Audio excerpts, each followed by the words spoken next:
एक बड़ी खबर आपको बताने जा रहे हैं कि सुनील पांडे उर्फ नरेंद्र पांडे जी का बीजेपी में जो है विलय हो गया है। मैं आपको बता रहा हूं कि सुनील पांडे पूर्व विधायक भी रह चुके हैं, निर्दलीय भी जीत चुके हैं, लोजपा से भी जीत चुके हैं, जदयू से भी जीत चुके हैं। इसके बाद सुनील पांडे अब बीजेपी में शामिल हो चुके हैं।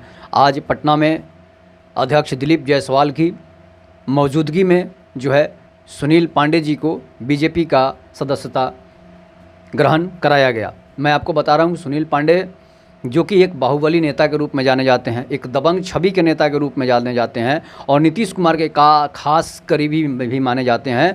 जब शाहाबाद में नीतीश कुमार का कोई झंडा उठाने वाला था नहीं, उस समय सुनील पांडे ने नीतीश कुमार की पार्टी ज्वाइन की और उन्हें पूरे शाहाबाद में एक मजबूती प्रदान की, जिसके बाद नीतीश कुमार की पार्टी जो है शाहाबाद में चुनाव जीतना शुरू कर दी। नहीं तो उसके पहले जो है जदयू का खाता भी नहीं खुलता था। मैं आपको बता रहा हूँ कि सुनील पांडे काफ़ी समय से राजनीतिक में सक्रिय हैं।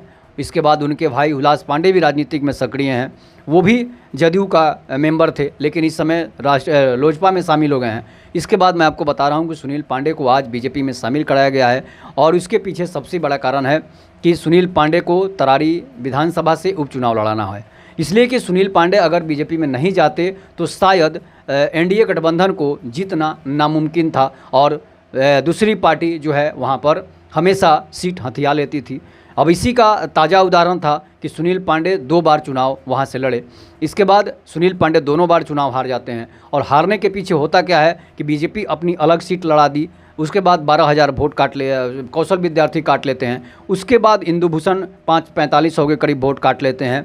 इसके बाद उसके पहले के जो चुनाव हुए थे उसमें अखिलेश यादव भी थे, अखिलेश सिंह भी थे, तो अखिलेश सिंह भी चुनाव में वोट जो है काफ़ी वोट ला दिए थे, जिसकी वजह से सुनील पांडे 272 वोटों से चुनाव हार गए थे प्रीवियस चुनाव में। इसके बाद इसके नेक्स्ट जो चुनाव था उसमें 400 कुछ वोटों से सुनील पांडे चुनाव हार चुके हैं, जिसमें सुदामा प्रसाद जो हैं सांसद बन चुके हैं भोजपुर ज़िले के। वो 2 बार इसका फ़ायदा उठाते रहें और दोनों बार चुनाव जो है सुदामा प्रसाद जीतते रहें।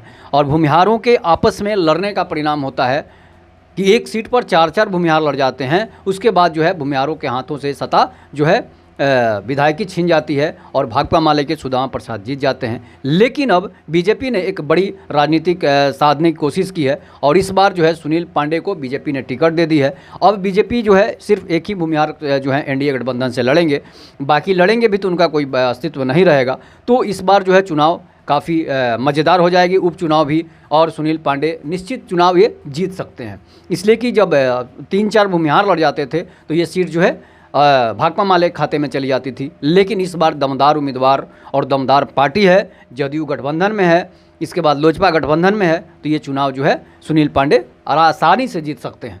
इस पर आप अपनी प्रतिक्रिया जरूर दीजिएगा। तब तक के नमस्कार, जय हिंद, जय भारत, जय श्री राम।